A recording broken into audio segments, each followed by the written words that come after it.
एक समय की बात है। एक गांव में सफेद साड़ी वाली चुड़ैल का आतंक था।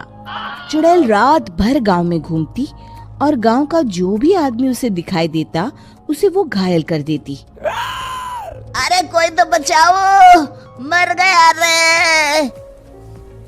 एक रात हरिया अपने खेत से अपने घर लौट रहा था कि तभी अचानक उसके सामने चुड़ैल आ जाती है। अरे बाप रे, ये चुड़ैल कहाँ से आ गई? आज तो मैं गया काम से।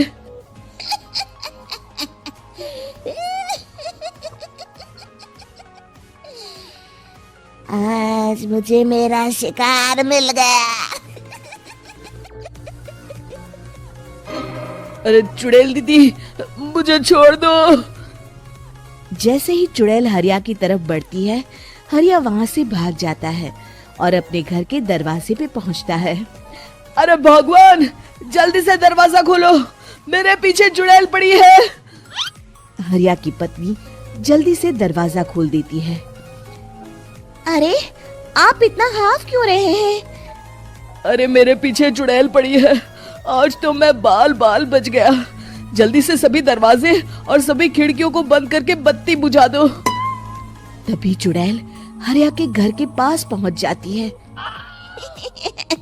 अरे वो आदमी कहाँ गायब हो गया? मैं भी देखती हूँ आखिर कब तक बचेगा। मैं अपने शिकार को इतनी आसानी से नहीं छोड़ती। इतना कहकर चुड़ैल वहाँ से चली जाती है। वहीं दूसरी तरफ हरिया और उसकी पत्नी दोनों अपने घर की खिड़की से ये सब देख रहे होते हैं। अरे बाप रे, ये तो बड़ी डरावनी चुड़ैल थी। अगले दिन ये बात आग की तरह पूरे गांव में फैल जाती है और धीरे धीरे लोग चुड़ैल के डर के मारे शाम होते ही अपने घरों से बाहर निकलना बंद कर देते हैं। कुछ दिनों के बाद भाई, मैंने तो इस चुड़ैल के डर के मारे रात को अपने खेतों को पानी देना बंद कर दिया है। कहीं मेरी फसल सूख गई तो मैं तो कहीं का नहीं रहूंगा। साहूकार का कर्जा कैसे चुकाऊंगा? अरे भाई, पूरे गांव वालों का यही हाल है। पता नहीं ये चुड़ैल हमारे गांव में कहां से आ गई। फिर एक दिन गांव के पास वाली नदी के किनारे एक बहुत बड़े तांत्रिक के आने की बात कुछ गांव वालों को पता चलती है। वो लोग जाके ये बात गांव के मुखिया को बताते हैं। मुखिया जी, नदी के किनारे एक बहुत ही पहुंचे हुए तांत्रिक बाबा आए हैं। हमें उनसे मदद मांगनी चाहिए। मैंने सुना है वो बड़े बड़े भूतों और चुड़ैलों को अपने वश में कर लेते हैं। मुखिया जी सभी गांव वालों को लेकर उस तांत्रिक के पास पहुंच जाते हैं। ओम फट स्वाहा, ओम फट स्वाहा। तभी तांत्रिक अपनी बंद आंखों को खोलकर कहता है, क्या बात है? तुम सब लोग यहाँ क्यों आए हो? मुखिया जी उस तांत्रिक को सारी बात बता देते हैं। अच्छा, तो ये बात है। और तांत्रिक अपनी आंखों को बंद कर लेता है। मैं देख रहा हूँ तुम्हारे पूर्वजों ने बहुत पाप किए थे, जिससे ये गांव अब श्रापित हो चुका है। उसी के फल स्वरूप तुम्हारे गांव में चुड़ैल आई है। ये चुड़ैल बहुत खतरनाक है, ये किसी को नहीं छोड़ेगी। हे भगवान, मर गए रे, अब क्या होगा? तभी गांव के मुखिया जी कहते हैं, बाबा, इस चुड़ैल से हम सबको बचा लीजिए। कोई तो उपाय होगा। इसका सिर्फ एक ही उपाय है। सभी गांव वालों को बारी बारी हर दिन अपनी आधी फसल उस पहाड़ी के ऊपर बनी काली गुफा में छोड़ के आनी होगी। तभी उस चुड़ैल की भूख मिटेगी और श्राप का प्रभाव खत्म हो जाएगा और तुम सब जिंदा बच जाओगे।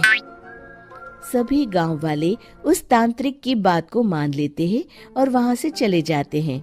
फिर अगले दिन से रोज उस गांव के लोग बारी बारी से अपनी आधी फसल उस काली गुफा के पास जाकर रखाते। कुछ दिनों बाद हरिया की बारी आती है। बाप रे, आज तो मेरी बारी है उस काली गुफा में जाने की।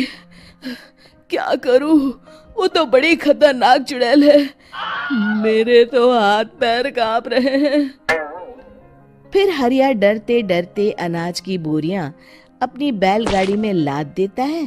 तभी हरिया की पत्नी उससे कहती है, देखो जी, संभल के जाना और किसी भी हालत में शाम होने से पहले वापस आ जाना। उस चुड़ैल का कोई भरोसा नहीं है जी। हरिया बैलगाड़ी में बैठते हुए कहता है, भगवान, मैं क्या वापस आऊंगा? लगता है अब तो मेरी खबर ही आएगी। इतना कहकर हरिया वहां से चला जाता है। रास्ते में जंगल से गुजरते हुए हरिया की बैलगाड़ी का एक चक्का बड़े गड्ढे में फंस जाता है। हे भगवान, अब ये क्या मुसीबत है? हरिया नीचे उतर के पूरी ताकत से अपनी बैलगाड़ी को गड्ढे से निकालने की कोशिश करता है। बहुत देर मेहनत करने के बाद हरिया की बैलगाड़ी उस गड्ढे से बाहर निकल जाती है। हे भगवान, अब तो शाम होने वाली है। आज तो मैं गया काम से। जैसे तैसे हरिया काली गुफा में पहुंच जाता है। अरे मर गया रे, यहाँ तो चारों तरफ डरावना माहौल है। मैंने यहाँ आने में बहुत देर कर दी, कहीं चुड़ैल नाराज ना हो जाए। हरिया अनाज की बोरियां वहां रख के जैसे ही जाने लगता है, तभी उसे किसी के आने की आवाज सुनाई देती है।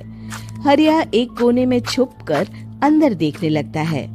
चुड़ैल वहां आती है और फिर अपने चेहरे से नकली चुड़ैल का मुखौटा निकाल देती है। हरिया ये देख के हक्का बक्का रह जाता है। तभी चुड़ैल कहती है, भैया यहाँ आना, आज तो बहुत अनाज आया है। इसे मिलाकर अब हमारे पास ढेर सारा अनाज जमा हो गया है। कल ही हम इसे शहर में बेच आएंगे और माला माल हो जाएंगे। तभी अंदर से नदी के किनारे वाला तांत्रिक बाहर आता है। अरे, ये तो तांत्रिक बाबा है। हाँ, अब तो हम दोनों की जिंदगी मजे में कटेगी। गांव वालों को बेवकूफ बनाना इतना भी मुश्किल नहीं था। लोग तो तुम्हें सच में असली चुड़ैल समझते हैं। हाँ, तुमने सही कहा। अब ये गांव वाले चुड़ैल के डर से जिंदगी भर इस काली गुफा में अनाज पहुंचाते रहेंगे। अच्छा, तो ये बात है। ये दोनों पूरे गांव वालों को बेवकूफ बना रहे हैं। अभी जाकर सबको बताता हूँ। हरिया उन दोनों की पूरी बातें सुन लेता है और जल्दी से वापस गांव में आता है। गांव वालों को पूरी बात बता देता है। इससे पहले वो दोनों हमारा अनाज लेकर शहर जाए, हमें उन दोनों को पकड़ना होगा। उधर दूसरी तरफ नकली तांत्रिक और नकली चुड़ैल बनी औरत एक बड़ी गाड़ी में सारा अनाज लाद के वहां से निकलने की तैयारी कर रहे होते हैं। जल्दी करो, इससे पहले हमें कोई देख ले। हमें यहाँ से निकलना होगा। और तभी वो दोनों देखते हैं कि सामने से सभी गांव वाले अपने अपने हाथों में मशाल लेके आ रहे हैं। दोनों बुरी तरह डर जाते हैं। रुक जाओ, तुम दोनों का भांडा फूट चुका है। अरे मर गए रे, ये गांव वाले कहाँ से आ गए? तुमने क्या सोचा इतनी आसानी से यहाँ से निकल जाओगे? ये अनाज हमने अपने खून पसीने से दिन रात खेतों में मेहनत करके उगाया है। दोनों मुखिया जी के पैरों में गिर जाते हैं। हमें माफ कर दीजिए, हम दोनों एक नंबर के कामचोर हैं। बिना मेहनत किए पैसे कमाना चाहते थे। हाँ हाँ, अब हम आगे से मेहनत मजदूरी करके पैसे कमाएंगे। हमें कुछ मत करना, हमें छोड़ दीजिए। इतना कह के दोनों गांव छोड़ के भाग जाते हैं और सभी गांव वाले फिर से खुशी खुशी रहने लगते हैं। शिक्षा, तभी तो कहते हैं कि किसी भी समस्या का समाधान केवल सूझबूझ से ही करना चाहिए और कभी हिम्मत नहीं हारनी चाहिए। दोस्तों, हमें उम्मीद है कि आपको हमारी ये कहानी पसंद आई होगी। कृपया हमारे चैनल को सब्सक्राइब करें और सभी अपडेट्स के लिए बेल आइकन जरूर दबाएं। और हाँ, वीडियो लाइक और शेयर करना मत भूलिएगा। Bye bye.